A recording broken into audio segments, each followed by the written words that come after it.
Indyk. He's, of course, the former U.S. ambassador to Israel and a very prominent member of previous administrations in the negotiations between Israel and its Arab neighbors. Ambassador Indyk, welcome back to the program. Can I ask you? Where you think this is going next? And I'm asking you not because you have a crystal ball, but because you've been involved and we've seen these cycles happen so many times in the past.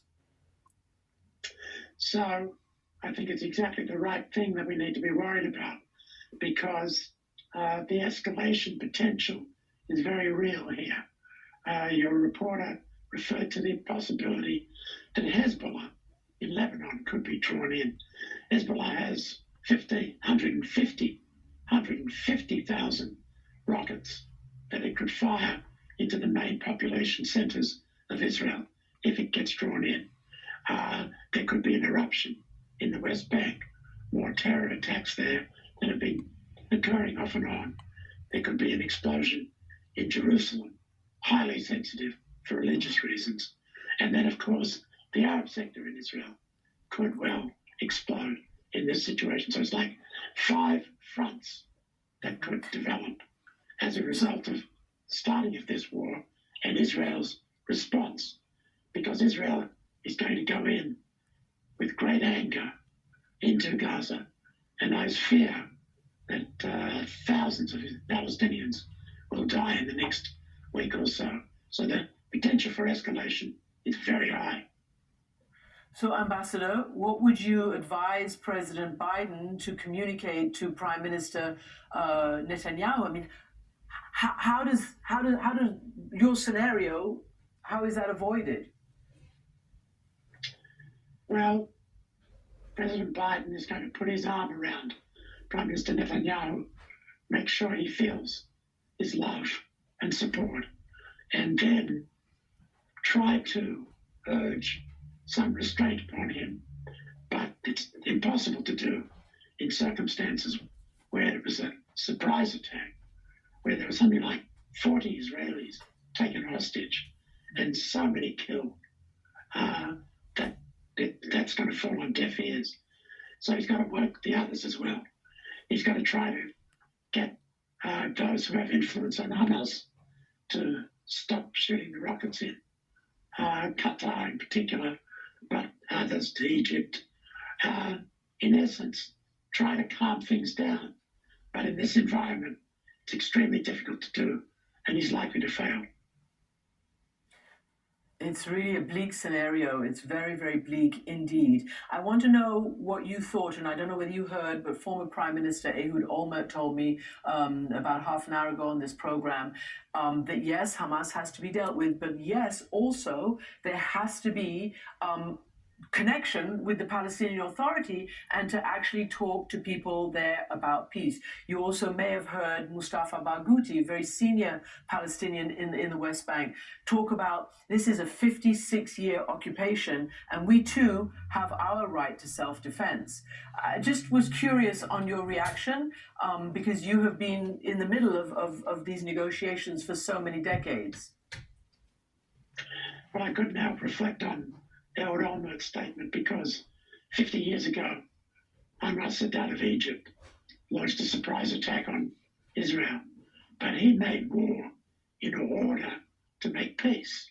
And indeed, straight afterwards, Henry Kissinger was able to launch a peace negotiation because there was an Arab partner, the leader of Egypt, that was capable and intent upon making peace. Here we have Hamas, which is intent on destroying Israel, and the Palestinian Authority, which has no legitimacy before this crisis erupted, and certainly now will have no legitimacy if it holds out an olive branch to Israel. So the circumstances are very different and much more difficult to see how a political process can come out of that. Having said that, Israel doesn't have a solution other than to try to restore deterrence, which obviously just broke down.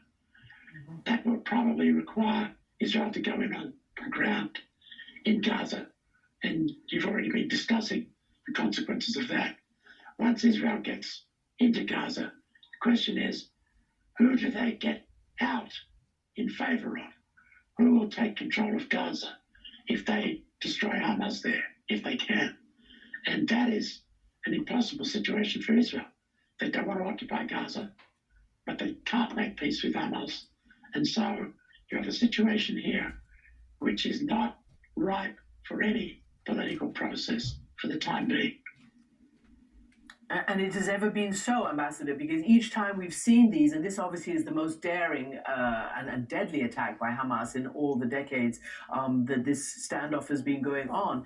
But in every time we've seen this, we've had war, we've had Israelis killed, we've had, the Israelis repeating or rather retaliating into Gaza. Then, as even Ehud Olmert said, then comes the public opinion because so many civilians are killed inside Gaza, and then the whole cycle continues, and nothing is resolved. It just keeps getting kicked down the road. Do you think that's what's happening, or is this a much more serious threat to Israel than you've ever seen? Well, it's clearly a serious threat. But the biggest problem for Israel is its total system failure, from the intelligence to the defense to the deterrence to preparations for dealing with hostage situation. I mean, the dysfunctional government, the division within Israel over the political and judicial reforms. And so we've got a situation where the potential partners on each side for some kind of more lasting solution don't exist at the moment. And I'm afraid it's going to be war, Christiane, before we can get to jawing about peace. And that's tragic for the Israelis, tragic for the Palestinians. Maybe everybody will come to their senses eventually. But I'm afraid it's far too soon to predict that. And Martin Indyk, thank you very, very much for your wisdom, and we send you our very, very best wishes.